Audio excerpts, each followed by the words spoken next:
Hi everybody. They say the greatest curse in conference is to be the first one after the lunch. So everyone is relaxed. I hope I will raise your attention with some interesting things from the Balkans. Above all, I would like to thank Juana Gibaha, who actually invited me to come and join this seminar. It's my pleasure to see you all here and those which are online as well.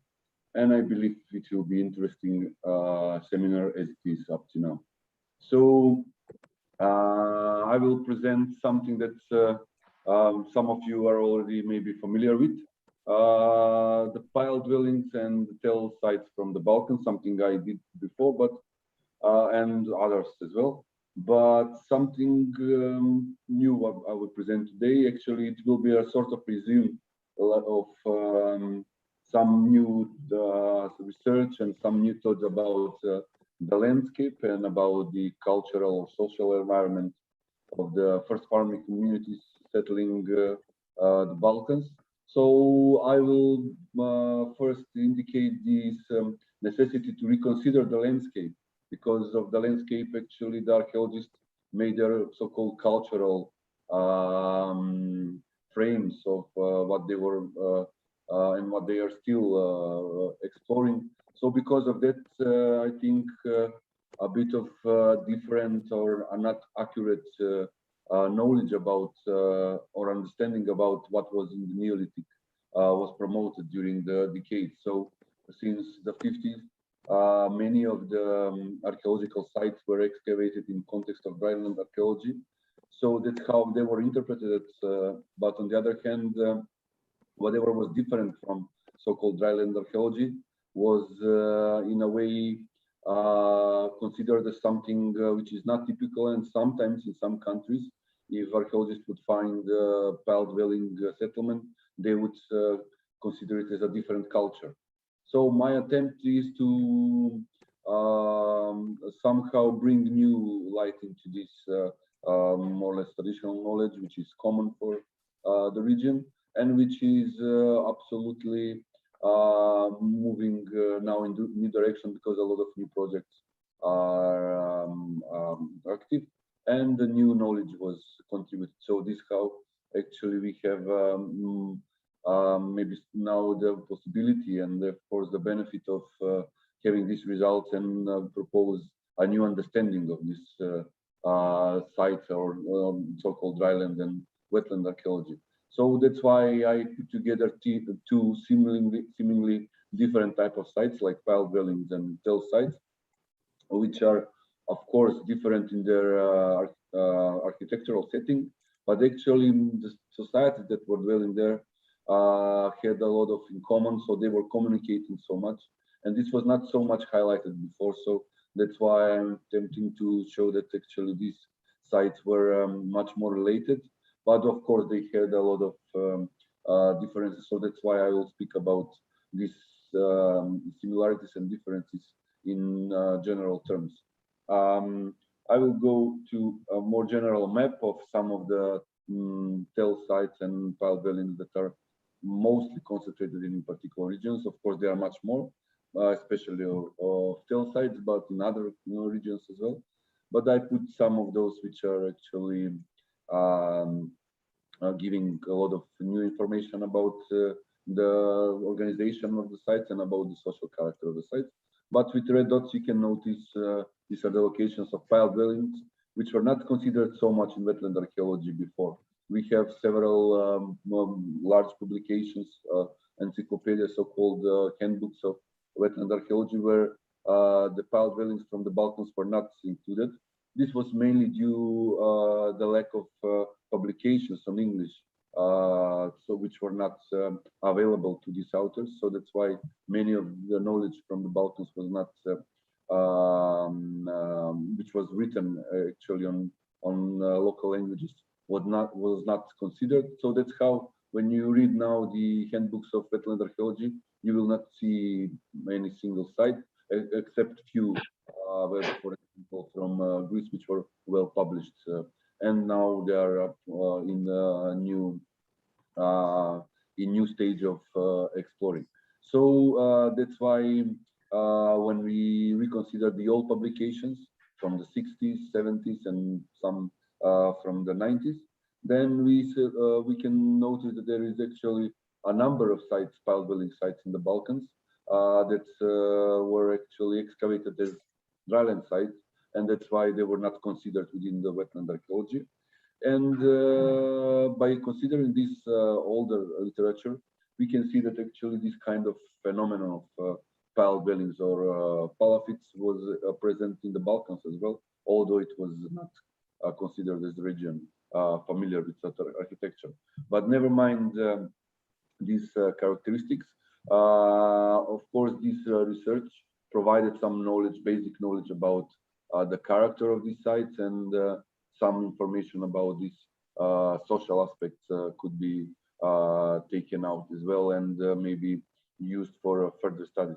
I will not talk about all sites and regions because I will need much more time, but I will be more focused in a sort of case study within the Macedonian region, because there are a couple of wetland sites that will be necessary to be presented, but on the other hand, I would like to relate them with so-called dryland tail sites, and I will tell you later why, due to some similarities they bear and the necessity of presenting them as units that were communicating quite dynamically in the past. That's why I'm very glad that Amy Vogard presented some of the recent knowledge from the pile dwellings in the Balkans, and absolutely it was excellent introduction to what I will speak in a while. So I will present just briefly some of the sites which are in Lake Ohrid area, sites that are,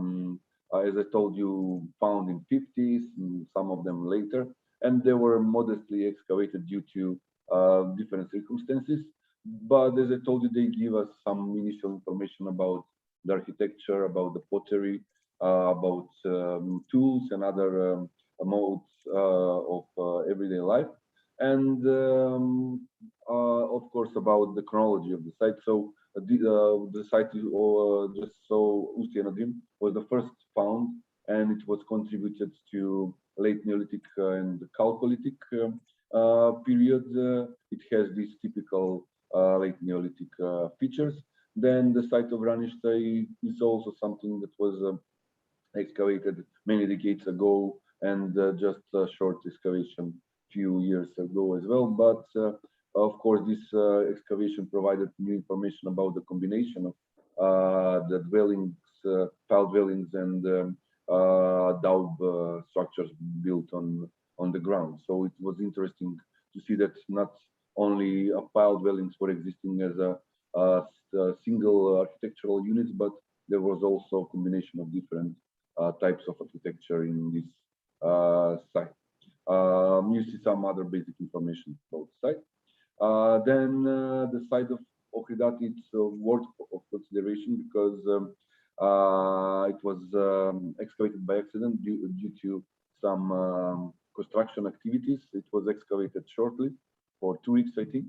And considering the fact that it was shortly excavated, it provided numerous information. I mean, a really huge number of pottery, high quantity of pottery, and also some posts were unearthed, which gave information about the character of the settlement. It occupies quite a big area for such site, which was not expected.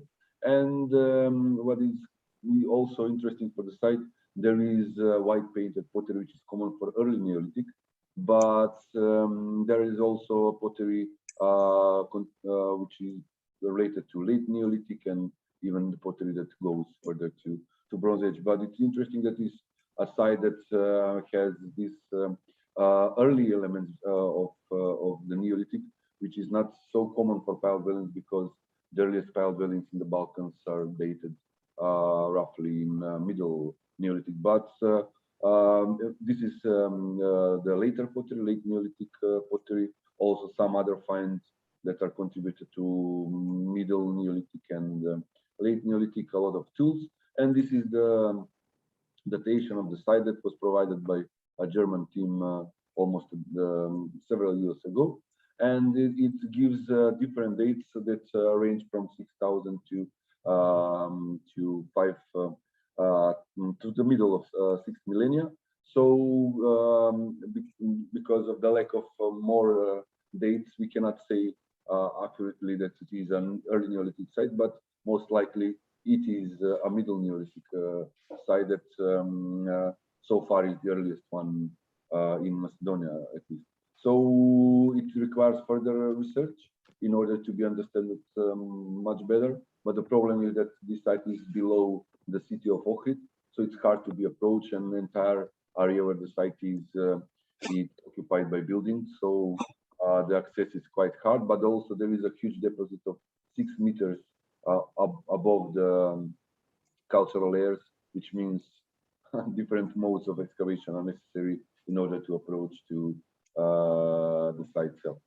And Ploča of Greece site that Amy already introduced, the site that was excavated at the end of 90s and until the beginning of 2010s. We started new series of excavation in 2018, 2019, along with University of Bern. And of course, a lot of new information were provided. Some were published, some are still under publication. So a lot of new data is coming out from the site, which will give many new perspectives about the understanding of pile dwellings in the Balkans. And this is the site outlook. It has a platform. The first reconstruction of the site from the first team that was excavating in the 90s was based on the idea that it has a platform which had several dwellings on it.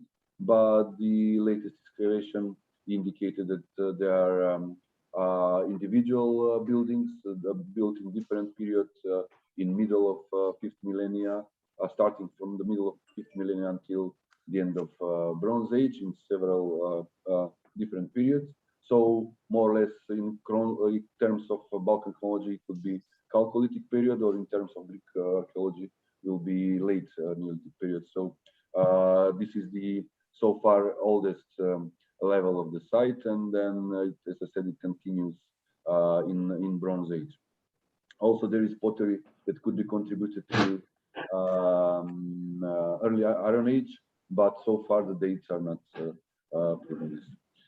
So this is the pottery, which is common for the site. On your left side is Chalcolithic or late Neolithic pottery, depend the terms we are using, and this transitional period, Bronze Age to Iron Age pottery is also quite common. I'm mainly interested in this Chalcolithic pottery, which is so common for other Chalcolithic sites in the Balkans, and the dates are also overlapping with those in Bulgaria or in Serbia. So it's quite well argumented that such pottery is present even in Lake Ohrid region, although it was not discussed so far. But the problem is that actually Ohrid region, by some reasons, by the archaeologists in previous generation, was divided as a separate culture just because of its natural and architectural specifications. But now we see that actually it has many elements in common like other regions in the Balkans, especially the region of Pelagonia, where my main focus is. And my point is just to show that even in the Neolithic, even since the earliest phases of the Neolithic, communication between huge lake and valley was quite dynamic, and people were interacting in different ways, exchanging goods and exchanging even their ideas about the identity. So that's why I put focus on this kind of relationship between the differently perceived regions by the archaeologists, but the regions which were actually absolutely much more lively in period of early Neolithic, but also this kind of communication goes even to the classical period. The point is that nowadays we observe Pelagonia as a dryland. Pelagonia is this region here. This is Lake Goce region, Lake Crespo as well. So nowadays we observe it as a dryland, big valley, but in the Neolithic and until 1950s, it was full of marshy lakes and marshes that were appearing in particular regions. And I will show you later how this was important for the inhabitants of this valley. But first, I will show just a few more similarities between these regions in the later Neolithic. So this kind of communication between these two sites, these two regions was maintained, as I said before, in later periods of prehistory. So this is the position of the tells in the Balkans, and the tells, especially those in Pelagonia, which were highly related with the lake regions, and that's why I will speak a bit more about a region of Pelagonia that so far has the highest number of tell sites in Macedonia. So it is a region that was full of wetlands and quite fertile soil that attracted many of the first farmers to settle this area. So these are some of the characteristics of the region, and you can notice on the map, you see these shady areas, which are all actually the marshes detected in the 1950s and drove in the 1960s. So they indicate the presence of wetlands in Pelagonia, which were dried due to melioration processes common for Yugoslavia at the end of 1950s and beginning of 1960s. So that's why actually we have to observe this region in terms of authentic landscape for the Neolithic period in order to understand it and to understand this kind of dynamic relationship between the lake region of Ohrid and most likely Prespa, because Prespa is also now under new exploration and should show this relationship between these two regions. But I didn't mention that actually Pelagonia and Lake Ohrid were related so much with Korça region in Albania. That means that all these regions which were full of wetlands and around the lake areas were in constant communication. So these are some of the sites which are best excavated so far. And you can see the circled area is actually the area of marshes. And I did several detailed prospections in the region where I noticed actually the tells are disposed around these marshy areas. And there are no tells within the marshy areas, which means that actually it was the same location of the wetlands since the Neolithic. Now we also do geoarchaeological research, and of course it will provide new data. Already we have data about the presence of some wetlands in the Neolithic nearby the sites we are exploring. This is the general chronology of Pelagonia as a region. So a chronology that it's related to early Neolithic and goes far as you can see to Bronze Age. But of course, the highest density of sites is from the early Neolithic, and some of them now we excavate. I will show you in a while some of the new information. In the last more than 5, 6, 7 years, we did a lot. Almost since 2013 actually, we are doing geomagnetic scanning. We did that on dozens of tells, and they provide excellent information about the spatial organization of the settlements, which was not absolutely available as information before. And this also shows some diversity, but also novelties in this architecture, like presence of ditches. We were not aware of presence of ditches before this method was applied. So now we have also information from different spatial organizations of the site, so we can speak much more about this architectural dynamism as well.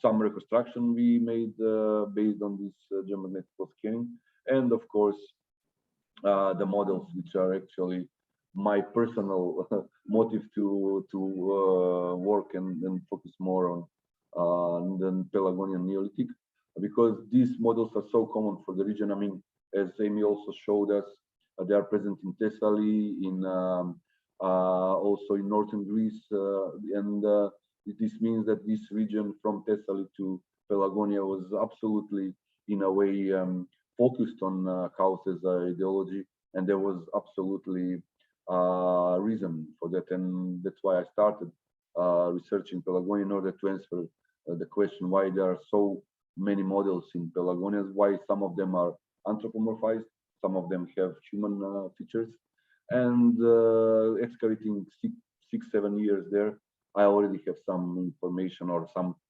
possible answers to these questions, because architecture itself gives us a lot of information in order to understand the ideological, symbolical character of the house as it was perceived in early Neolithic Pelagonia. But also there is impressive painted pottery common for the Balkans, but with particular design for Pelagonia. I was excavating in different areas in the Balkans and in Macedonia in general, and I must say that the quality and the aesthetic aspects of Pelagonian pottery are quite specific, and this was an additional motive to understand why so much specialization was invested in Pelagonia, and why not so much in some other regions northern from here, or northeast. So that's how we started one excavation in Belushka Tumba, and which was also followed by prospection and scanning.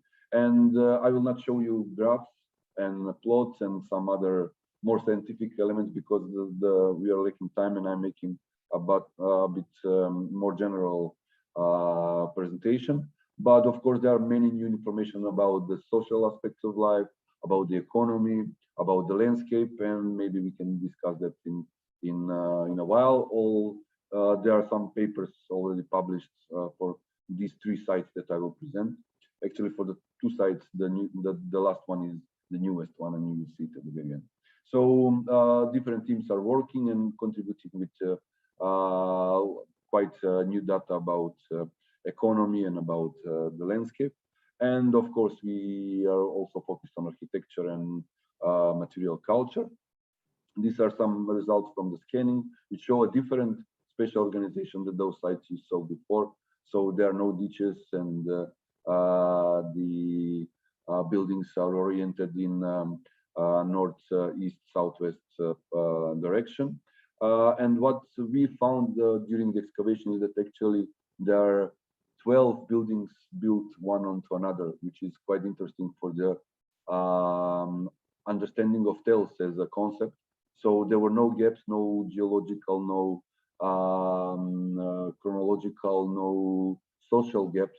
So there is continuous living from the earliest level until the last one, and the tail is high around 4 meters, 3 meters, and 83 centimeters, and all with early Neolithic levels. So there is also datation that brings the site into the end of early Neolithic, but it is, you can see some of the results, but it is, of course, something that we should consider, that actually the site, although it has high altitude or a high stratigraphy, it was occupied for several hundred of years, maybe 200 to 300 years, and it was so dynamic way of living and constantly rebuilding new houses, something that is common for the tale sites in the Balkans in general. And Verbinska Čuka site that we actually excavated most. This was the 6th year of excavation, and you can see many people are contributing to this research, many different institutions from different parts of Europe. So I must say that he provides a new knowledge about the tale sites in Pelagonia, and it contributes with new, let's say, trends in Macedonian archaeology, which faced quite traditional archaeological approach before. But fortunately, because of this collaboration, we now can employ some different methods which are not common for the academic, let's say, traditions. And that's how we learn much more new things about the site. So it's a site in northern part of Pelagonia. The scanning showed actually a ditch around a number of buildings that were not positioned in ideal north, east, southwest direction. But later you will see image of the drone, which shows actually some kind of quite disciplined order of positioning the buildings. And this is the trench. From this year, it's much bigger. So now it's 30 meters to 20 meters by dimensions. And the Harris matrix actually shows that there is, again, continual occupation and reoccupation, burning, demolishing, and rebuilding houses. So without any interruption, here we witness 7 levels of buildings, one built one onto another. And that's why the detail is lower than Veluška Tumba, and it has 4 meters height, but these 4 meters are also composed of a short classical Roman occupation and a medieval necropolis as well, and this deposition of pits are witnessed as well. So this is these are some of the information we have from the archaeology. So these are daub dwellings made in quite large size, considering the other buildings in the region. The largest one, building number 2, it's 130 quadrat meters, and they are full of internal construction made of clay. So a lot of bins, granaries, some other processing items were detected and recorded. So it gives entirely different setting from Veluška Tumba site. For example, Veluška Tumba site doesn't have this quite big buildings. The internal space was not full of constructions. So we now see within the region a difference between the neighboring sites, which is actually now our new goal of research, to detect the differences between seemingly similar sites. So from one question that was trying to combine these different regions into something that was sharing similar, let's say, elements, now we go into different questions in order to show that actually each site its own case study, and it has its own particularities. And this is building number 1 in Vrbenska Čuka that has so far the largest granary in the Balkans and probably in Europe, but I wouldn't say. It's 4 meters long. We did 3D scanning, and it's actually a unit composed of several compartments, like large granary and several lateral bins.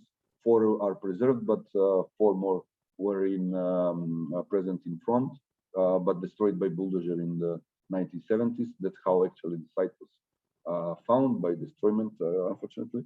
But anyway, it shows quite complex unit for processing and deposition of cereals, and that's why in the past was interpreted as sanctuary, but it's actually a building that is composed of structure that was used for everyday life, but in a way it was symbolically protected with these decorative elements which were applied onto its wall. You can see here these stair-like applications, and there are more on this side that are common for these house models. So that's how we see actually that elements of material culture were preserved, were present also on architecture as well. This is the chronological sequence of Vrbenska Čuka, and we see that actually the chronological range is more or less 250-300 years of occupation, and it is, as I said, continual occupation without any gap, neither social, neither natural, but it gives us quite interesting understanding about what people did in which period people occupied the site in this region. This is some of the pottery from Vrbianska Čuka and some of the figurines and house models. As you can notice, they are not made in high fashion like those in Veluška Tumba, which is also one of the questions why the society that was so much focused on architecture and so many elements present within architecture was not making the pottery and human representations in a way that it was made in a site several kilometers south from it. So the north position is Vrbianska Čuka, the south position Veluška Tumba, and we started now to raise a lot of questions about the differences between these sites. Also, there are a lot of more common things, but also this year we started excavated the third site, which is I don't know. You cannot know. Okay, so I have to show it. So this is Vrbianska Čuka, Veluška Tumba, and this is Vlaho site that I found last year up in the hills, in the mountains, and we started excavated this year with test pits. So the point was to see whether there are differences or similarities between the sites in different landscape settings. So the excavation and the study of material demonstrated that actually there are a lot of similar elements, at least by the initial research. But we also have started different research with different specialists now to see whether there are differences in economy and social life in order to compare these sites which are more or less established in different regions. So Veluška Tumba and Vrbianska Čuka are established in the valley, in the flatlands, but Vlaho is, as you can notice, in the hills, I mean in the slopes of the mountain, one of the highest mountains in the region.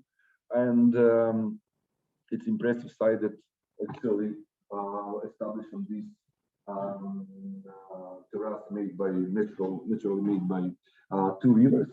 And actually the test pits provided new information about the pottery, stratigraphy, architecture, and it's absolutely identical to the one that we found in the flatlands.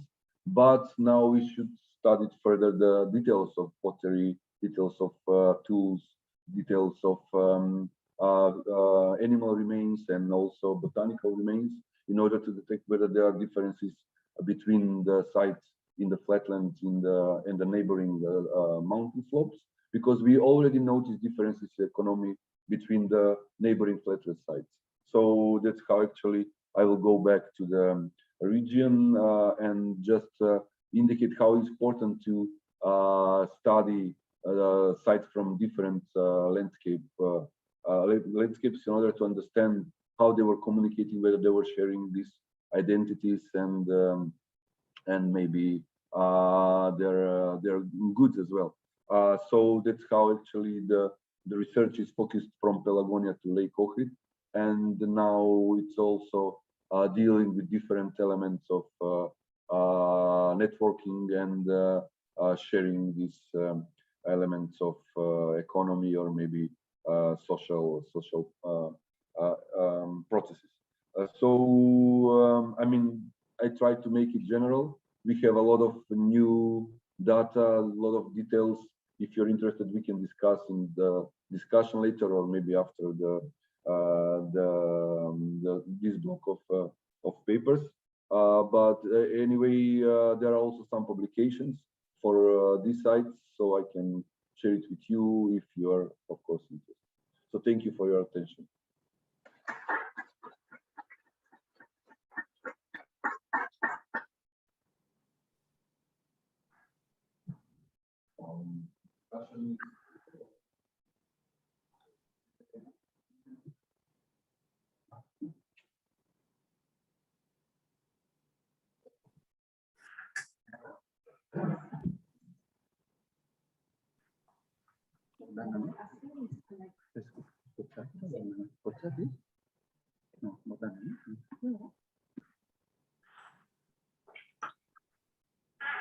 Okay, Professor Kotsakis. Yes, I'm here. Hello. Hello. Shall I put my presentation on? Yeah. Ya está, no, no está. No. Ya. Okay.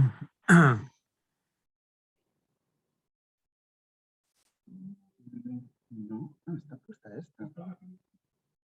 Right. No, no, one second. Yeah. Okay. Está puesta, pero aquí no se ve. Ya, pero aquí no la veis vosotros, entonces.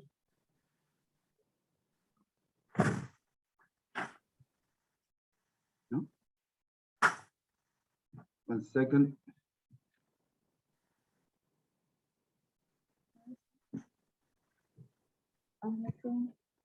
Espera, pero es que está esto todavía. No, pero cierra. Ahora.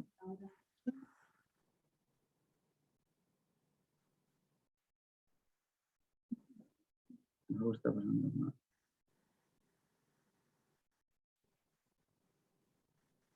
¿Por qué no se abre?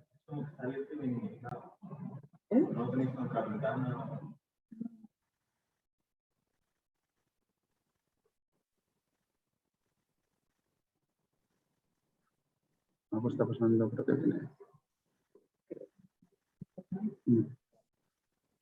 Pero me ha quedado, no sé por qué.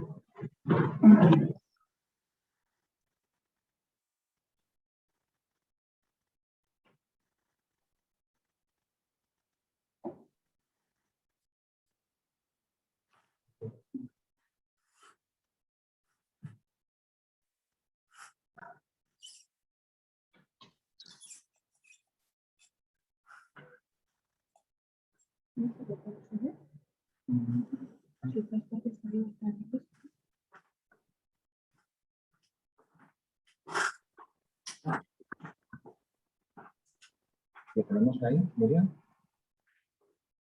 Entonces no lo veréis aquí. Ah, pero es un momento que ya. Vale.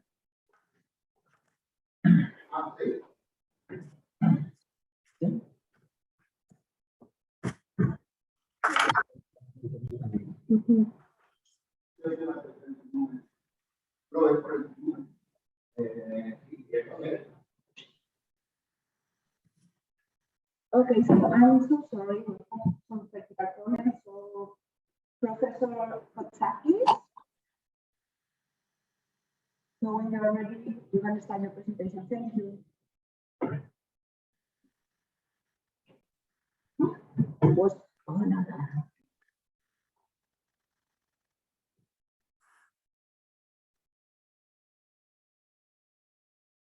Can you hear me? Are you talking to me? Yes, I can hear you. Shall I start? Yes, please.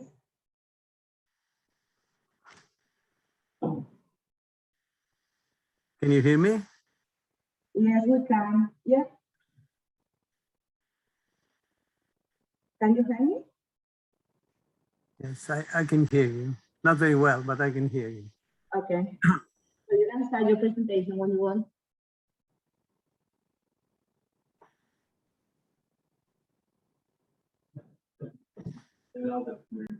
Sorry? Professor?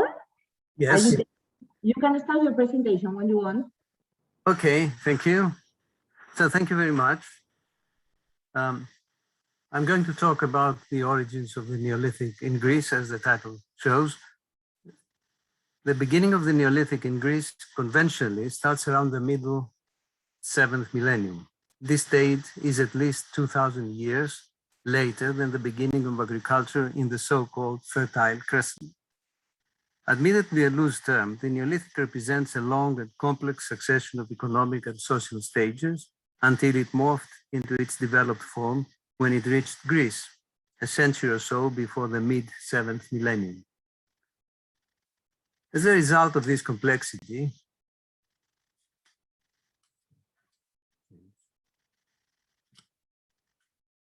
excuse me, just give me a second. Yeah. As a result of that complexity, the conventional concept of a Near Eastern origin stumbles on the apparent huge differences in material culture, social constitution, ideological domain, symbolic imagery, and technological skills. The picture we get from the Greek Neolithic looks like a faint reflection of the original model, difficult to reconcile with the grand Neolithic cultures of the Near East. Traces remotely reminiscent of those cultures can be recognized in the Greek case, but to use Wittgenstein's famous phrase, it's more like family resemblances than likeness. Even the coeval settlements of the Asian coast of the Aegean are remarkably different in particular aspects of material culture. Until recently, archaeological orthodoxy for Neolithic Greece origins was the final PPNBC in the Near East. With a notable leap of faith, numerous maps, like the ones you see here, with arrows, showed the relentless westward movement of people and ideas to the point of being almost canonized. To be honest, I always found the persistence for a direct Near East endemic migration a marginally persuasive archaeological theory, precisely because it failed to offer clear and concrete examples of the alleged affinities. In contrast, the archaeological picture reveals a complex process of neolithization where varied local and extra-local factors were at play. But if so many factors were at play, what is the use of a monocausal models of Near Eastern origins? Wouldn't it be much preferable to investigate these factors in specific archaeological cases and see how they fare? Perhaps I should explain from the start that I do not argue from a spontaneous indigenous neolithization phenomenon. There's no evidence to seriously support this old, now discredited view, widespread among the new archaeologists of the 1970s. Being skeptical about migrationist explanations in no sense means that the opposite, indigenism, becomes automatically true. If this discussion aims to comprehend the process of neolithization itself, we need to abandon the symmetrical model of migrating versus indigenous Neolithic. Life conditions and people's engagements in novel conditions, coping with unfamiliar environment, establishing new contextual association, or defining taskscapes in new territories can tell us infinitely more than any definition of remote origin. Rather than relapse into a smooth, uncontextualized migration versus diffusionist explanatory model, we should make this model subtler and better adapted to the realities of human migratory movements and above all, contextualize them. Some aspects highlighted by indigenous models, mainly the local population's impact, still have value in such a case. As I will argue further down, the role of the indigenous population was still crucial for establishing the first Neolithic groups in Greece. This is precisely the phase Greek Neolithic studies have entered into. In the last years, new excavations in northern Greece have added fresh evidence for the initial stages of the Neolithic. Palliambela Kolindros, you can see it here, and Revenia here, two sites previously unknown were investigated systematically. To this, Mavropygi Philotsairi, further inland, was later added. As a result, we now have the dates and a better understanding of the initial Neolithic, what Horais has called the pioneer Neolithic, north of Thessaly. Before that, the well-known Nea Nicomedia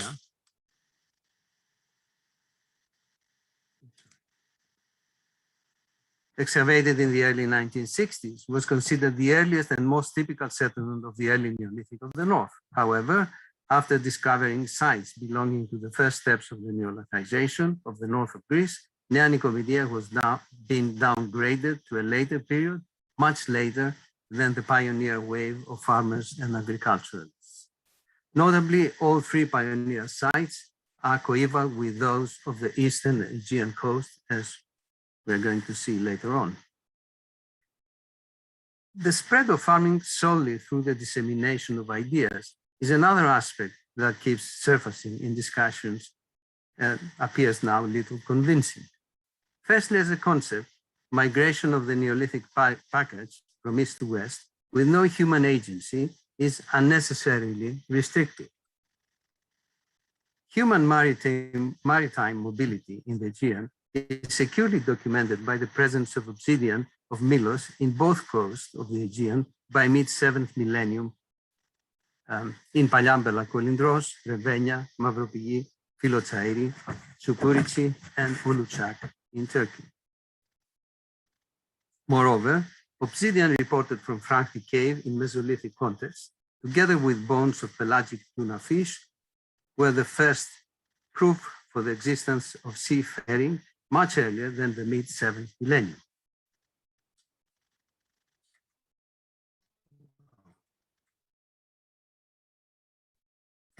Lost here.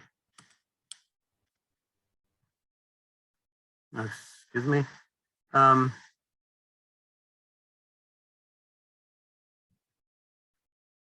Secondly, Hovmanova et al. In their recent paper, based on ancient DNA analysis, showed that the population occupying European and Asian coast of the Aegean had been structured in the early Neolithic. The analysis indicates that the Aegean Mesolithic population belonged to lineages observed in the Neolithic farmers, consistent with Aegean Neolithic population. However, the authors caution against generalizing this tentative association. Certainly, it would be premature to accept or dismiss the possibility altogether of a closer genetic relationship between the Aegean Mesolithic and Neolithic populations. It is an intriguing prospect. It would be more challenging to trace the migration path and direction and their direction if it turns out to be correct. On the combined evidence of the presence of Melian obsidian and land sites and DNA, we may conclude that the maritime network was already dense enough to form an Aegean population even before the advent of the Neolithic in the region. Further evidence of this network's role is the occupation of the north of the Aegean before 6600. Both Palyambela Kolindros and Mavropigi Philotsairi do not exhibit the typical Thessalian characteristics in their material culture and indicate that the early farmers possibly reached there by sea rather than on foot over Thessaly. Both sites are coastal. Until the 1990s, the dominant opinion about the Aegean islands was that they were unsuitable for the Mesolithic regime, considered too small to be sustainable. However, with the progress of research and field projects, this opinion changed. As a result, Mesolithic sites were identified on the islands. One of the best preserved and most impressive in many respects is Maroulas in Kythnos, an extensive site preserving more than 30 circular dwellings situated on a promontory near the present seashore in an area covering now 3,500 meters, suggests a permanent habitation all year round at the first half of the 9th millennium. The size of the circular dwellings varied from 3 to 5 meters. The floors were often paved with stones and they received successive renewals. The overall impression, therefore, points to a permanent habitation. 26 burials, mainly under the paved floors, support further this conclusion, and the same deduction can be made, according to the excavator, from the exploitation pattern of wild animals and fish. An important feature of Maroulas is the presence, again, of Melian obsidian. Like Franklin Cave, the inhabitants of Maroulas were sailors, or part of the maritime network that was active in the Aegean. The architecture of Maroulas is intriguing and unique for the Aegean. Outside the Fertile Crescent, circular dwellings are known from Anatolia. Pinarbashi, at the southern edge of Konya Plain, developed into a large sedentary settlement of the 9th millennium with substantial circular dwellings that have been connected to Natufian architecture. The much later site of Bonchuklu, north of Çatalhöyük, was also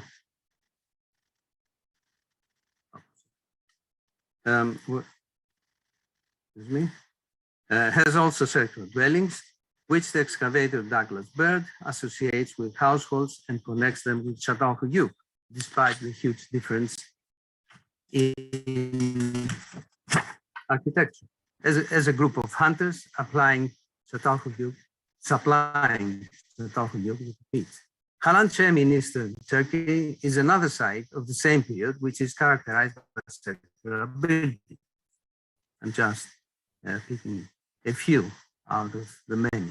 Cyprus is also a candidate. Plimonas in Cyprus, but its connection with Kythnos and the Aegean remains hypothetical with no backup from material cultural evidence.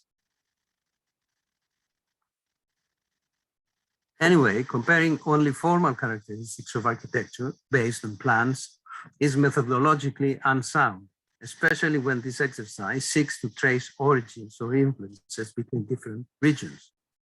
Circular hut-like constructions is a simple, almost spontaneous, easy method to create a dwelling. Its self-supported roof does not need heavy and strong pillars that might be unavailable in the area or require too much effort and workforce to prepare and carry. In this sense, a circular plan needs no particular inspiration from elsewhere. Circular huts are still constructed up in the mountains by shepherds as we speak now, but no one thinks of tracing their origin. And that's another example from a different place. Apart from the vast geographical distance separating Eastern Turkey and Kythnos Island, which makes comparison a shot in the dark, we need to examine the specifics, such as the details of material culture, the exploitation of resources, the production practices, the daily life routines inside and outside the dwelling, cooking and consumption, clean and dirty areas, among other things. Unfortunately, these are rarely available. A number of sites have been added to the catalogue of Mesolithic over the past 2 decades as a result of the intensification of research. In Kythnos alone, another 5 sites are reported from field reconnaissance. The Cyclops Cave in Jura, up in the North Aegean. Do you see this mark here? Can you see that? No. Is another reported site that produced abundant lithics, including some obsidian. Nearby Alonissos Island is reported of having 7 fine spots that were tentatively ascribed to the Mesolithic. Curiously, no obsidian is reported from there.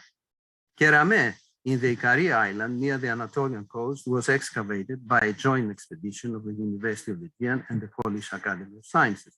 Among the abundant several thousand lithics recovered, 30% was made from Melian obsidian and a smaller percentage from obsidian from Yali. Both these groups were produced on site. 4 other sites on the south coast of Ikaria have similar characteristics. Melian obsidian was also reported from Stelida in Naxos, a quarry and a stone tool workshop with a long history of exploitation from the lower Paleolithic to the Mesolithic. Finally, the site Livaris Skiadi in southern Crete is the most interesting. A vast expanse of the sea always surrounded Crete, and the presence of obsidian testifies to the capability of open sea navigation, much more than simple island hopping or coastal sailing. 2 more sites, Kochaman and Kayadidi, opposite Chios, were recently reported from the Karaburun Peninsula on the Anatolian coast. Though no obsidian was found yet on these sites, they complete the extended network of settlements and human communities in the eastern coast of the Aegean. I restricted the presentation only to the islands potentially involved in seafaring.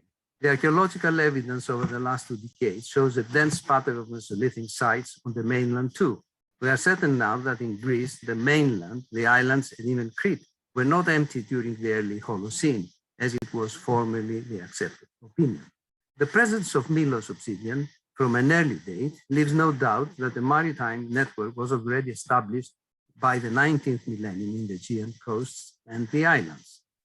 Apart from obsidian, it is conceivable that other, less archaeologically tangible commodities were also transferred. Ideas, practices, techniques, even humans, and later seeds and animals. Over time, it became a dense meshwork, expanding in all directions and ways. Although this model is plausible, it still lacks chronological precision.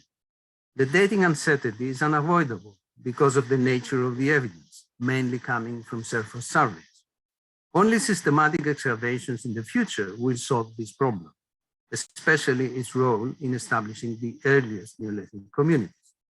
Nevertheless, we must accept that the maritime routes were active, as testified by the obsidian appearing from the very beginning in the pioneer. I prefer to call them experimental sites of the initial Neolithic. Let us now come to the actual archaeological evidence of the first Neolithic settlements, or agricultural settlements. I will focus on Palliambela Kolindros, which is one of those pioneer experimental sites, which we have been excavated together with Professor Paul Hastad since 2000. It is located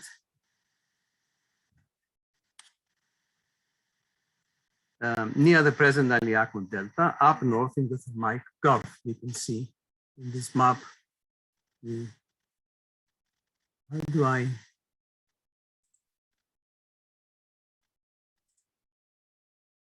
Excuse me. Okay, it's up here.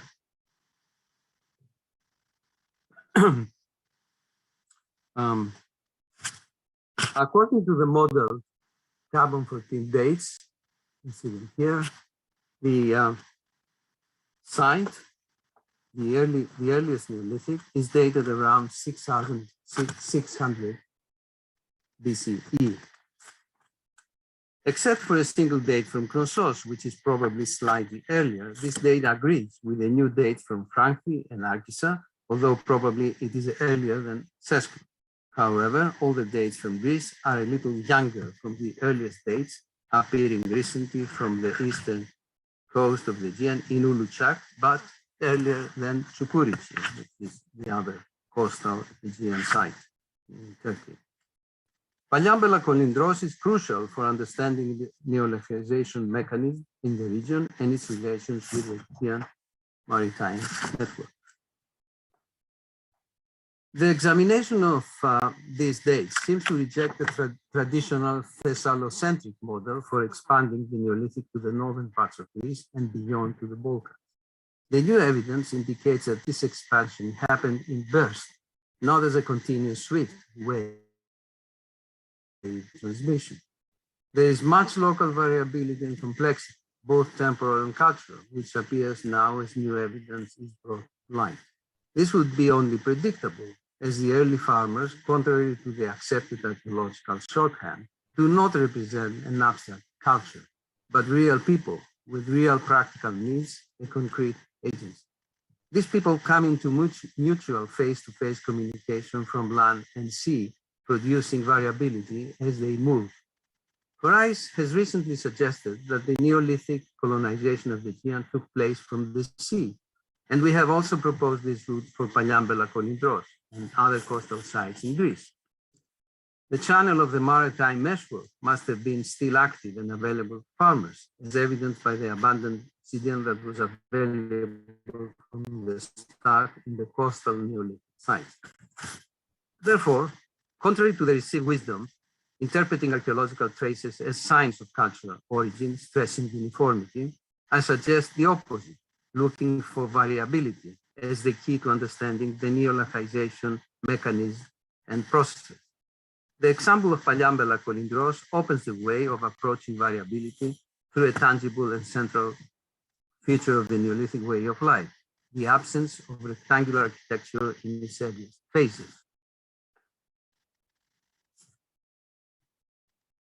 One characteristic of Palliambela in its earliest Neolithic phases is the absence of rectangular architecture, having circular hut-like pit dwellings instead, reminiscent of the circular huts of Maroulas we have already seen.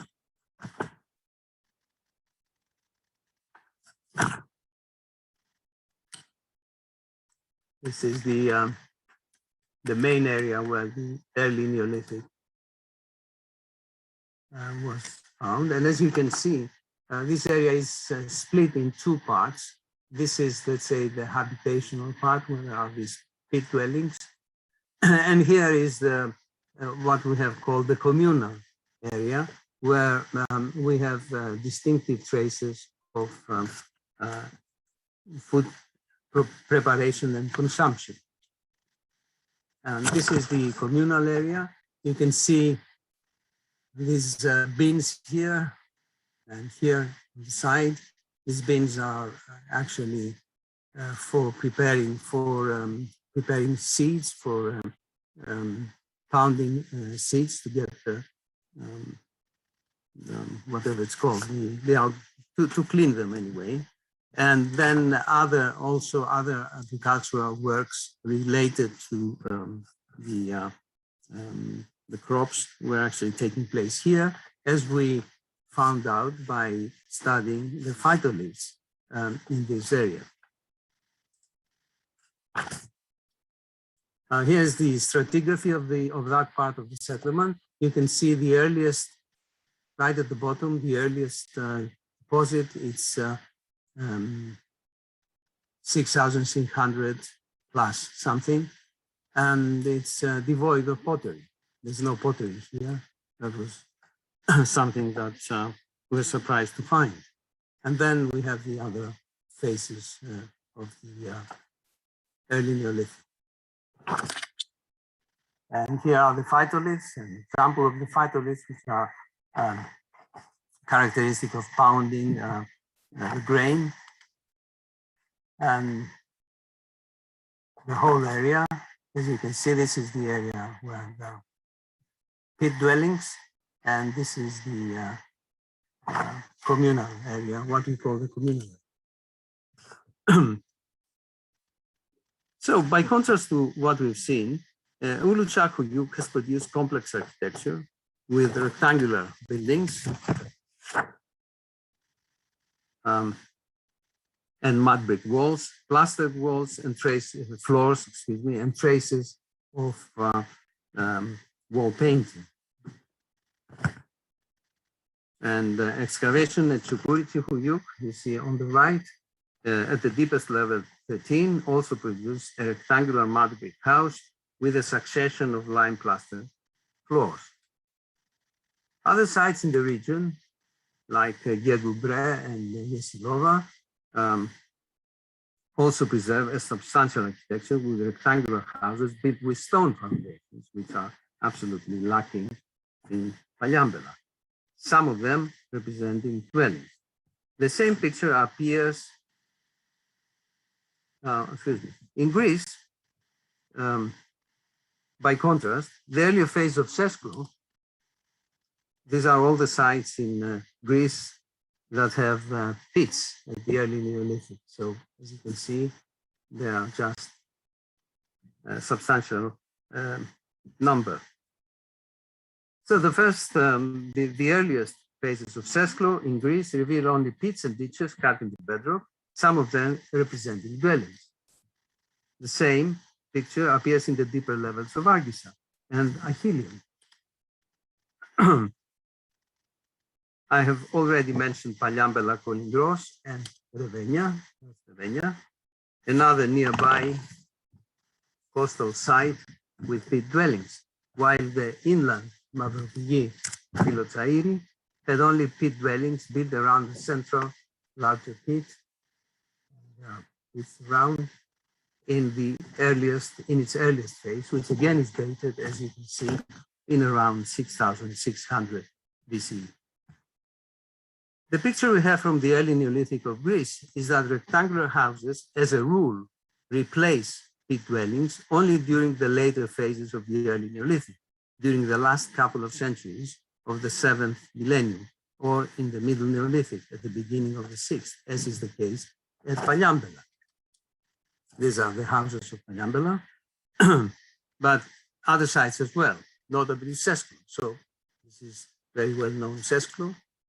Middle Neolithic is only rectangular houses, and another example from Sesklo. And another rectangular house built of stone. The central significance of the house and the domestic space in the social domain for structuring relations between members, projecting identities, materializing symbolic expressions, and performing repetitive practices within a Neolithic community has been argued in detail by anthropologists and archaeologists alike. It is therefore incomprehensible that such an important part of material culture and everyday life was left out of the package. Moreover, suppose we accept that the Greek Neolithic sites were outsourced from the eastern coast of the Aegean and by extension by the vast Anatolian hinterland. Again, why houses and house building technology were omitted remains totally inexplicable. The answer to this question lies in the theoretical approach archaeology has adopted in the long discussion of the origins of the Neolithic since Gordon Child's times. Very often archaeologists describe Neolithic as a package, as I did before. This is obviously a gross oversimplification. The Neolithic is not a package that was unpacked once it reached mainland Greece. It is a creative blend of things regulated and defined by particular demands and restrictions within the social domain. Most of all, it was most probably seaborne, which means that given the small capacity of those early crafts, it did not come as a wave, but in small packs of people in an unscheduled itinerary and time. The origin of these people, not the abstract archaeological entity, the Neolithic, but of people, were variable, which explains why the end result did not follow any particular blueprint from Anatolia, but had a strong multicultural aspect, or if you like, a strong undefinable aspect. The new Neolithic communities in Greece, built in that piecemeal way, most probably did not have a recognizable common origin or cultural affiliation. In other words, this unorganized small-scale mobility did not follow an organized colonization model where a whole community moves in a new area, follows a plan, and stays stuck together. Low mobility of this type was probably practiced in the Aegean from the Mesolithic times, which might explain the affiliation of their mitochondrial DNA with lineages observed in the Neolithic farmers of the Aegean, if this proves correct. Mesolithic sailors kept sailing for generations in the Aegean, accumulating the valuable knowledge of strong winds and currents and their seasonality, safe havens to take protection from the shifting weather, places to fish, and resources to tap. Contrary to the calm and benign picture we all have from its touristic image, the Aegean Sea is not an easy sea to sail. Those sailors had the expert knowledge and were, like the ferrymen who take across the farmers and shepherds reaching the west coast of the Aegean, because they knew how to do it with safety. They followed the first farmers who settled on the mainland and probably eventually joined them. I argue that sailors were the actual instruments for the transition to the Neolithic way of life. I also argue that although little known archaeologically, the Mesolithic population had a pivotal role in the emergence of agriculture in Greece, either with their knowledge of the landscape and its resources, or most of all, of the Aegean Sea and its perils. Or to put it in other words, as long as we have so little knowledge of the Mesolithic, we will not fully understand the transition to the Neolithic of Greece. Thank you for your attention.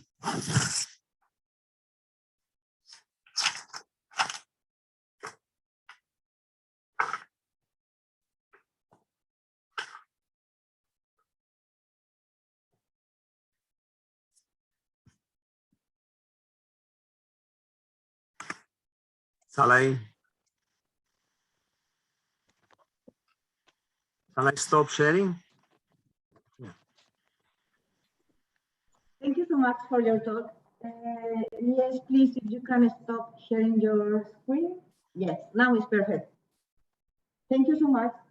For we have the last talk for today by Bogdana. Are you there? Yeah. Hi, everybody. Hi. How are you? Thank you very much. Good. And you? Not so bad in Rome, I have to In say. Rome. So yes, can you try to share your screen? Sure. I'll just switch off the video probably because the connection is a little bit low. So if that fits, just need to tell me if you see the screen. Yes, we can see you. Yeah, Yes. So all yours. okay. So here we go.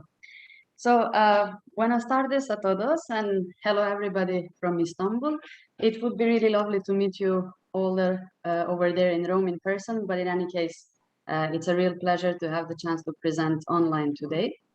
I wish to thank the organizers for the invitation, and also the project leaders for having me as an external collaborator on the new exciting research network.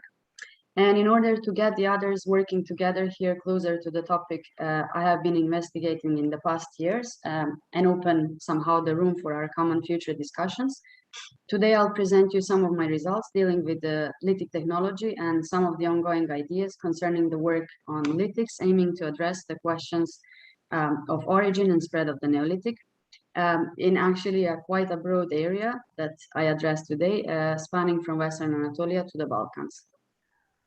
Just a second.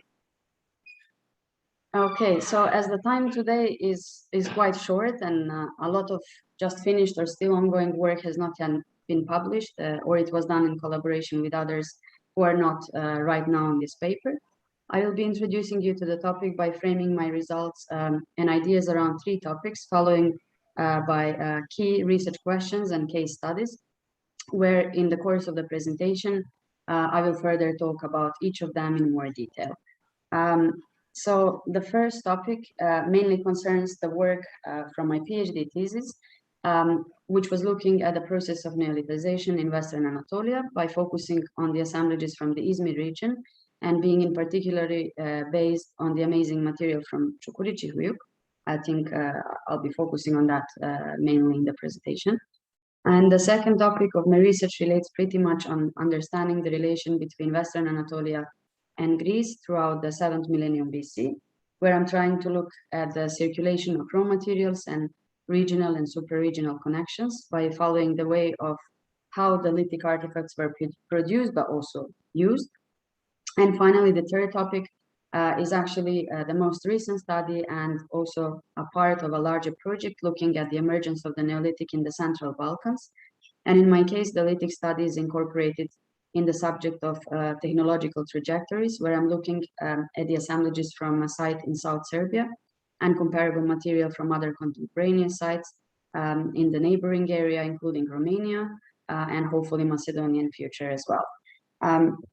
So the first topic I would like to address comprises the question of lithics and neolithization on the center of the Aegean Anatolia, which was investigated throughout the case study of Çukurovçi Huyuk.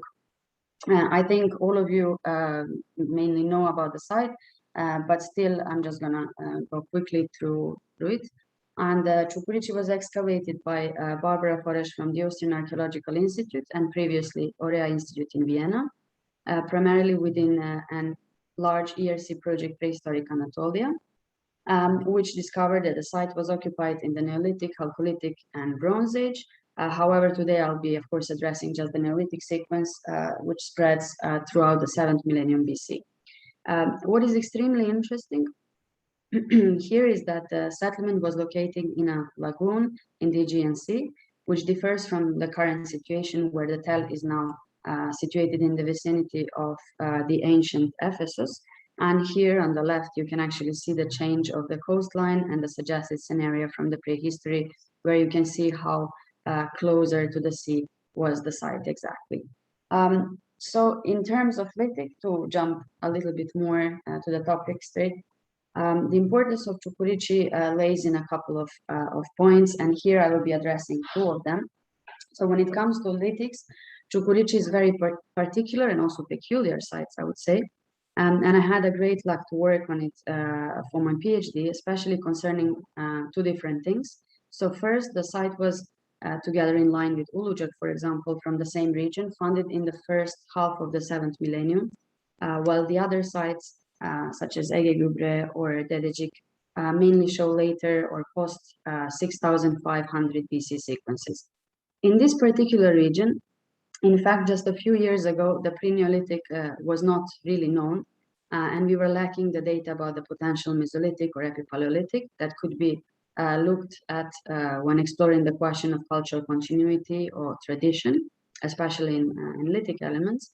But in the past few years, this lack of knowledge or lack of research is being significantly filled in by the new survey of Çiler Çilingirolu from Izmir, from Ege University in Izmir, and her work at the Karaburun Peninsula, where she shed pretty much a good light on what is happening in the beginning of Holocene, although we are still lacking the very end of 8th millennium, which will be then, of course, important for understanding the technological developments of the early Neolithic sites in the region. And in the second line, Çukurçi also comprises an extremely interesting lithic assemblage, which makes up of the majority, which is made up of the majority of obsidian artifacts throughout the entire sequence. And here we are talking from the Neolithic to the Bronze Age. Although the obsidian was not locally available in the region, I think all of you know that actually the closest sources to the site and to the region are those at the Aegean island of Melos and those in the Cappadocia in central Anatolia. So although Çukurçi was not studied in this beautiful map by Bogdana Milić that we all frequently use, actually you can see how obsidian was used in the Neolithic or in the 7th millennium in Western Anatolia, the other sites, and actually that it doesn't exceed this 20 or 25, maybe 30%, while Çukurçi has totally different picture. So here you can see exactly amounts of obsidian in contrast to other nappable raw materials at the site during the 7th millennium BC, where you can see actually a peculiar trend with obsidian jumping just after the site was founded, or after the earliest phase, phase 13 on the left, was finished. And you can then see how it gradually raises till the end of the 7th millennium BC. Next to obsidian, other raw materials were for sure used in knapping, primarily comprised of different chert varieties, chalcedony, jasper, and rare quartz and rock crystal, being present only at the start of the Neolithic. And here I had this great opportunity to work with a colleague, Michael Brandl from Vienna as well, who really worked a lot on non-obsidian raw materials and showed what is the second component on the site. So here to sum up with some more graphs, and although the topic of today's talk is rather technology, I think the raw materials plays an extremely significant role and should not be avoided. So here you can see that in obsidian, and in the later graph in other raw materials, there is this gradual intensification and diversification of the use of sources. So from the bottom or from the earliest phase to up in a diachronic way, which is very important while talking about the main technological aspect of lithic production. So for instance, here, if we skip this phase 11, where of course not so many things have been sampled and analyzed, you can see how in the beginning just million sources had been used, and then later on other Cappadocian sources coming. And a similar situation, if we can say that similar, works as well for the non-obsidian raw materials at the site, where in the beginning you can see a couple of different sources being used, and then later on it gets more and more. And although I said just a few different raw materials have been used in the beginning, this is still pretty much a lot when thinking about people who are possibly just coming new to the region. So there is certainly a kind of looking around and finding new sources straight from the beginning, as you can see here. In addition, stone raw materials were used to present the procurement and exchange on the site, which demonstrate non-local sources being pretty much favored during the Neolithic and later periods. And here you can see that in the map. And we used here different kind of distances in order to define local, regional, and supra-regional materials and how they were actually used in the site. So in particular here, when it comes to lithics or to chipstone artifacts, you can see the obsidian being, of course, brought from pretty much large distances. And I think I need to ask Professor Kotsakis again, how much is this in different rates? Because I think you wouldn't be agreeing that it's just 280 kilometers, but something different when we, take care about the sea and other elements. Without an intention to bother you too much with details here, some of the main results on technological analysis from the PhD study showed that both obsidian and non-obsidian were knapped locally. However, the aim of the production, standardization rates, production techniques, and in general, the general outline differs between the two raw materials, between obsidian and non-obsidian one, and also between the early Neolithic, what is here the first half of the 7th millennium BC, and late, so post 65 to 6000 BC, where the main method of production was pressure technique in obsidian, and in chert, although it existed, it seems that the aim of production, especially in the later phases, were more kind of a tendency towards flake production. And the presence of kind of all technological elements confirms the production on site.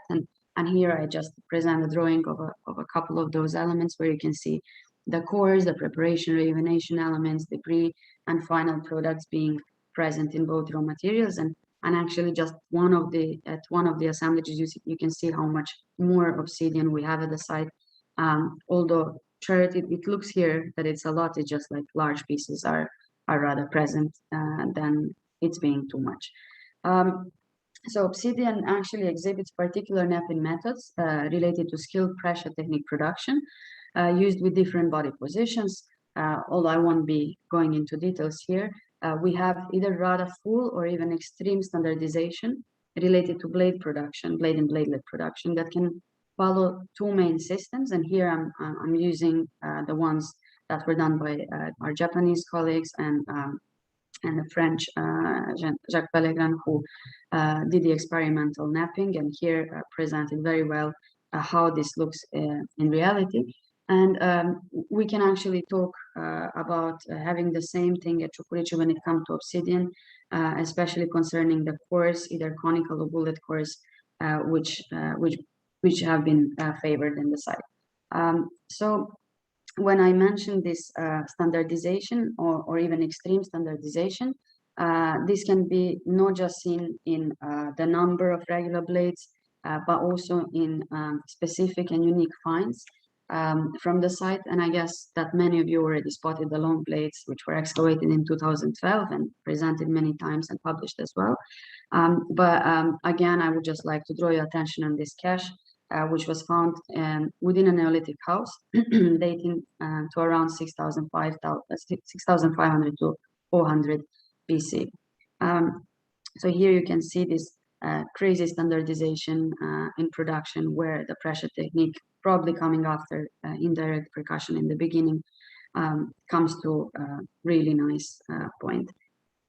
And so to sum up, the technology of Čukurići, especially that of obsidian, exhibits a clear blade character. It differs from the non-obsidian material, but it also, it's not just unique or particular because of these long blades or the regular blades, but also by specific tool types, which are mainly made on blades and bladelets. But however, the presence of other elements in tool repertoire, in particular pointed tools, points, and these tiny back bladelets, which are either rare or lacking in Western Anatolia, helped actually addressing the origins of the Neolithic technology in the site. And by following actually the details of pressure technique and those different modes of technique and the presence in general of this technology in Anatolia and beyond. And when I say beyond, I mean pre-Neolithic sequencing, for example, in the Mesolithic Aegean, where again the pressure technique lacks. We published this paper with this map that is being favored in 2015, suggesting the spread of the Neolithic farmers from the east, where the spread of pressure technique as a particular technological aspect was alongside the movement of first farmers in the region. And moreover, it seems that the intensification of obsidian exchange network, which I briefly showed, also pushed a more rapid spread of technological innovations and technical know-how on a larger base of the Aegean area. And after PhD work, actually within a team of different actually international colleagues doing modeling, we initiated a follow-up study to kind of go more towards this hypothesis that the pressure actually spreads from the east, but also then rapidly spreads throughout the Aegean. This is just now being in preparation, so I won't be going too much into details, but I must say that there are pretty nice results when the radiocarbon dates and different modes of technological traits are combined together. And this brings me actually to research topic 2, because I said I will be talking about 3 things. That is comparing actually Western Anatolia and Aegean. In this case, I'll be just talking a little bit about Northwestern Aegean, again, because we're just preparing the publication and should avoid presenting here everything.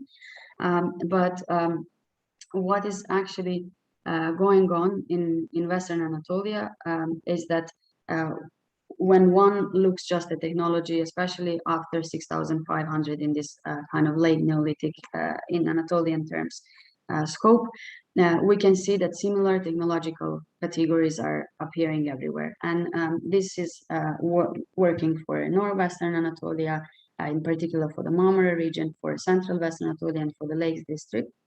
But in fact, after the PhD, when I went way more into details on technology and pressure technique, I have to say that I realized that there are different micro-regional scales in production.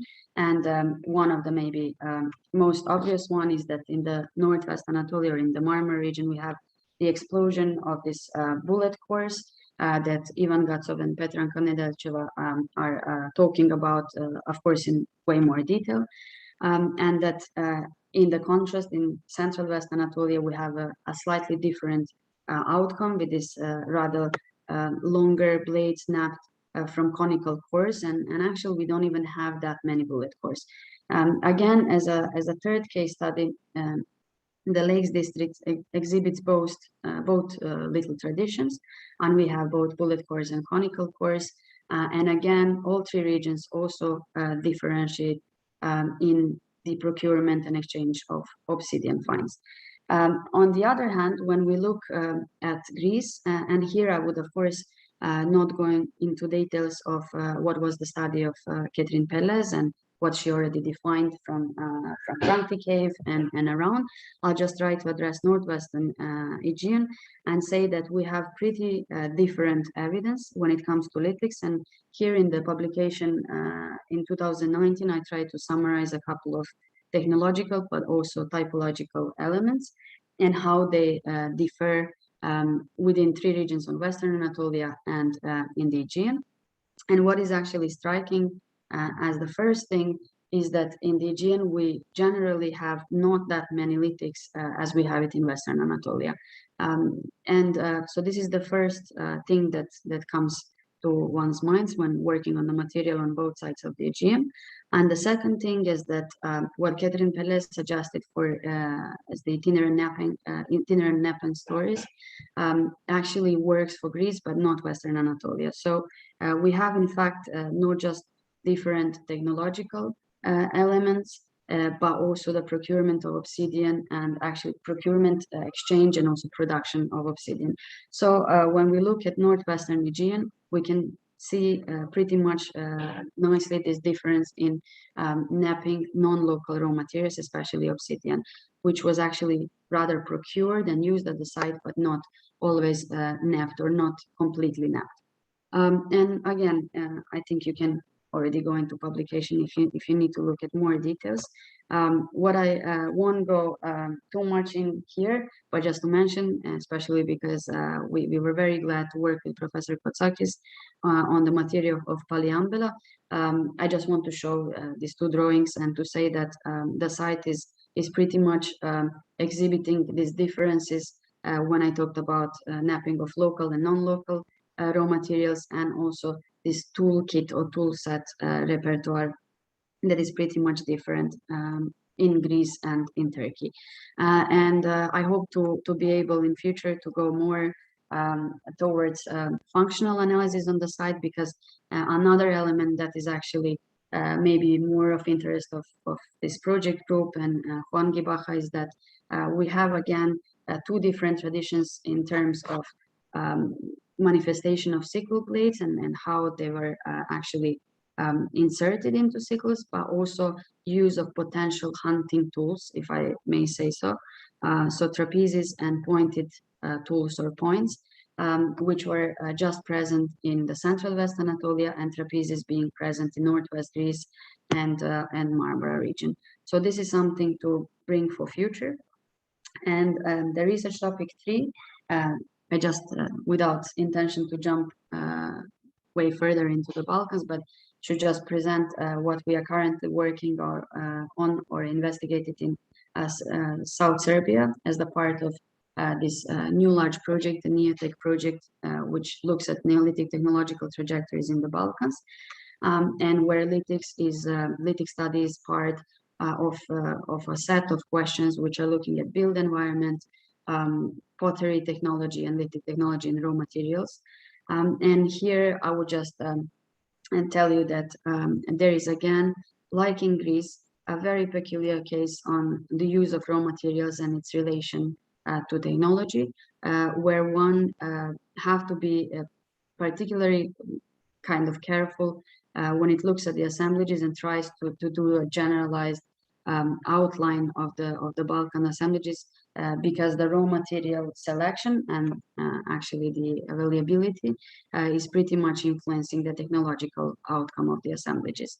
And here again, because the study is ongoing, I'm just presenting a little bit of what is happening on the site, because the site is also pretty new and the excavation started in 2018.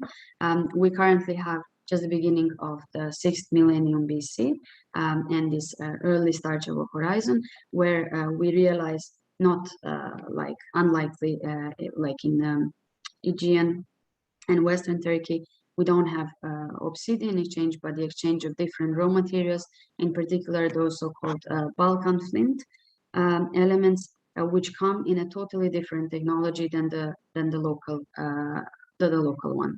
And here we are in fact trying to look at the relation between raw materials and technology and to see whether foreign elements, in particular this pressure technique, which is indeed recognized on the other sides, which have the same date in Serbia and further in the Balkans, are there or not. And I think that, of course, here Ivana Jovanovic or Sonja Kačar, working in the Balkans way more than me, could tell much more in future than, and I think that this site of Svinjariška Čuka can really nicely fit into this diversification of evidence, bearing in mind the environment, the use and availability of local raw materials, and the exchange of non-local raw materials. So something like a little summary would be that on the one hand, we would pretty have these big statements that we have the arrival of the Neolithic in Greater Aegean area in the first half of the 7th millennium, and we have similar evidence in pottery, for instance, a very different one in building and built environment. But I think here lithics comes in as immediately as a third important element to look at these differences in not just micro regions, but also like larger area. Here we definitely should always consider the raw material influence on technology, because it changes and modifies it pretty much. And at the same time, I guess that after the studies I was conducted, not just during the PhD in this extensive scale by looking at 20,000 pieces from Čukarički, but also looking at very different materials, it came to my mind that the exchange of raw materials is equally important as the exchange of technical skills. And in these terms, I'm thinking about spread of knowledge and know-how in particular. So in this, maybe just because here it's more like an internal atmosphere and what we maybe should bring together for future discussions, especially in the course of the project and when working together on the Mediterranean, also sites in Greece or Balkans together, are these few topics that we should definitely address the local environment and these raw materials in in line with technology and not separately as normally has been done quite frequently. Then we have this beautiful new kind of horizon to investigate technological and user analysis kind of together, but also in relation to subsistence and economy. And here we can, of course, talk about archaeobotanical and archaeozoological data to address harvesting and also hunting practices. Although it's Neolithic, there are still some hunting practices going on. And I think that these few traditions seen from Western Anatolia and the Aegean would tell more about this. And actually, this is all, of course, leading towards understanding a big picture. So maybe I went too fast, but then we have more time for finishing. And so thank you very much for your attention. And I would like to thank the people that are stated on the last slide, and also funding bodies for providing all the necessary things for actually conducting the research. So thank you very much.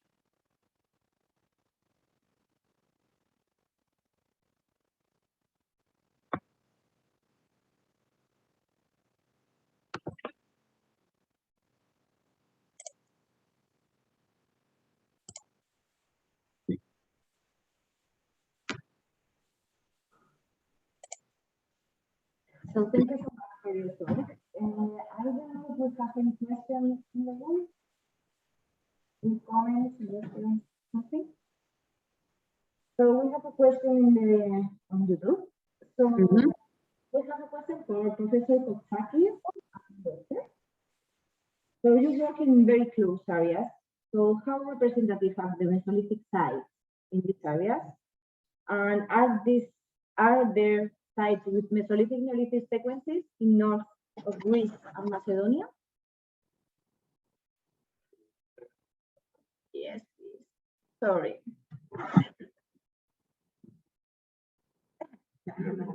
It's quite hectic.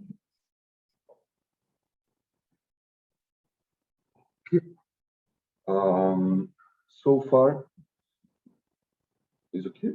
Yeah. Okay.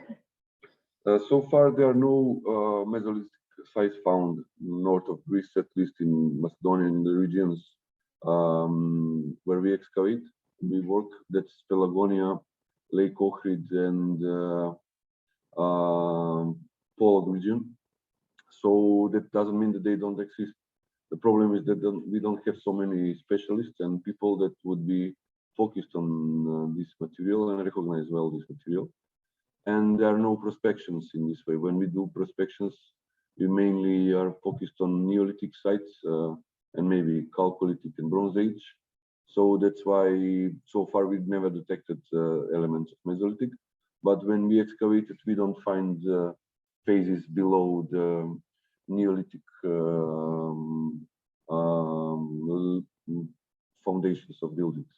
So that's why I cannot say so much, but absolutely that we expect Mesolithic somewhere to appear.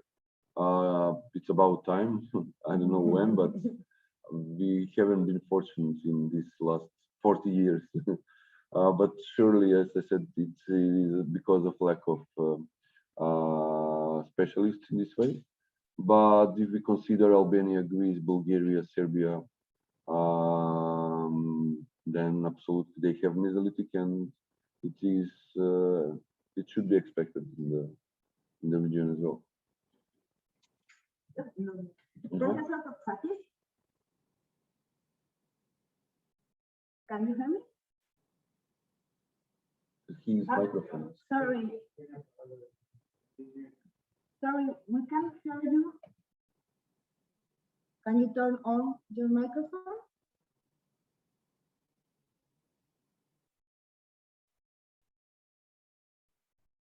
No, sorry, we can't hear you.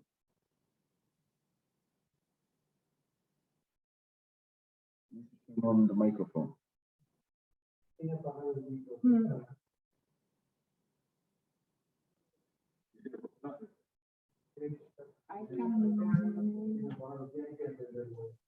Okay, can you hear me now?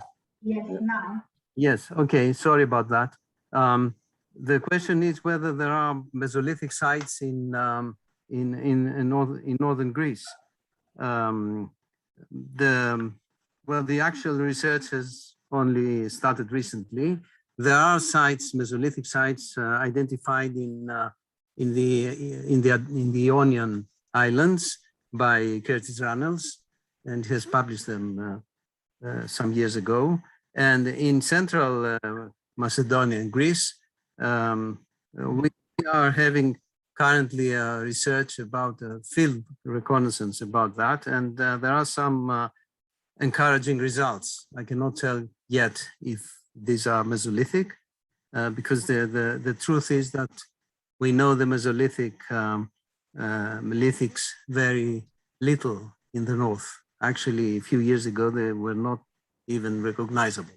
But apart from the northern Greece, in Thessaly, there is Mesolithic, in Theopetra, and of course, in the rest of Greece, now they keep coming up new sites, Mesolithic sites. They are not like abundant, but they exist. It is very difficult to identify the sites because, first of all, they leave very few traces, and surface surveys which are geared to other periods usually don't notice their presence. And so it's quite difficult. It needs a specialized group for that. Okay. So the quick answer is that we are working on that, and we're having some results, but not spectacular results yet. Okay. Okay, thank you so much. So there is any comment or suggestion about this? Okay, so I have a question for you. You spoke about these amazing granary structures. So do you have any evidence of crops inside or the processing of anything inside? Okay, fortunately, all this research performed in Vrvljanska Čuka i Veluška Tumba was along with archaeobotanists. So we find a lot of evidence of different crops. And it is interesting that especially out of the structures, there is a huge variety of crops and the high quantity actually. On the other hand, inside these structures, we don't find so much evidence. So this is probably because of one action that is so common for the Neolithic houses in the Balkans in general, especially in the early Neolithic and middle Neolithic, but also much more intensive in the late Neolithic. They were burning the buildings, but they were burning the buildings when they cleaned them. So they were cleaning the buildings, and then probably the burning was performed as a symbolic action that means this is the end of life in this dwelling. And this was also supported by other activities. So which means that all grinding stones that we find in the buildings are turned upside down. In building number 2, for example, in Vrvljanska Čuka, we found more than 20 grinding stones, and they are all upside down. In one of the building, part of the building that we excavated in Veluška Tumba, found 7 or 8 grinding stones, and they were also upside down. That means that they were cleaning the structures. They were also the material is quite reduced, and that's why probably the preservation of seeds within the structure is rare, is not visible. So, for example, we don't find a group of seeds in particular place, but the archaeobotanists confirm that there is high quantity in areas out of the structures when they were cleaning them, or the waste that was or the remains that were not cleaned before abandonment of the house. But I remember that in the excavation in 70s in Veluška Tumba, the colleague who was running the project then, she found many remains of crops within the vessels, and they are preserved and they are kept in Bitola Museum. But this is in vessels, not in structures. So this is the current situation. Maybe we will have chance to find some more in the future, but so far I think we cannot expect many of these seeds within the structures because of this action of cleaning. And I have another question. Mhm. Do you have another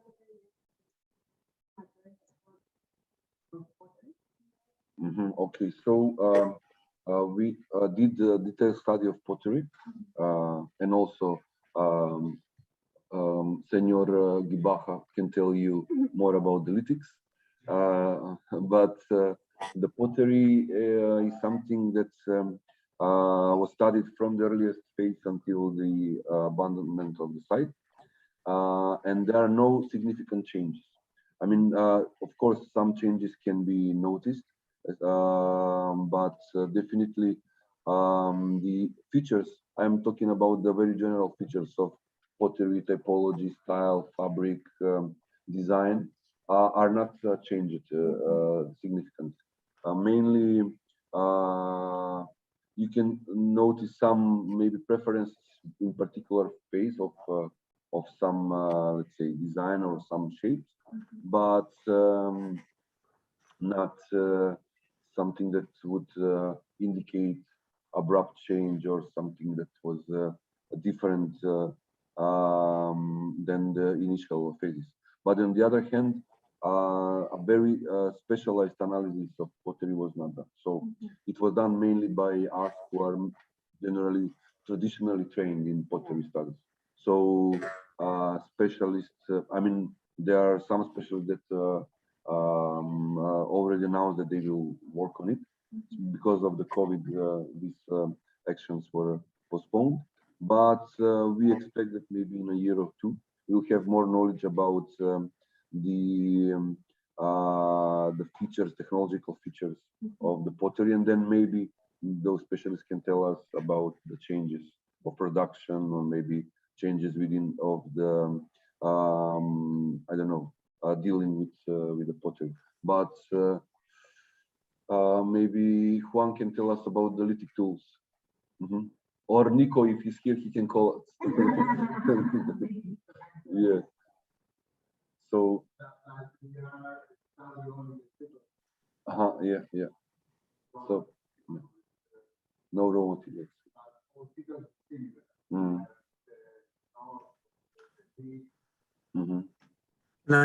Can I ask a question to Goce? Goce, can I ask you a question? Of course. This granary you showed us, inside a house, or it was in its own, let's say, shelter? Yeah. I also showed you of its position within the building number 1. So it is on its northeastern part of the building. So it was very close to the wall, which is okay.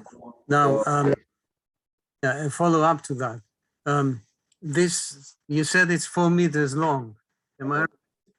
So this will carry a lot of grain. Do you think that's a communal storage, or it's a private storage? Absolutely, you're right. And in one paper I published in 2013, I was accenting this structure as a communal, with a communal purpose, because it's granary compartment. It's quite large for a single nucleus of family.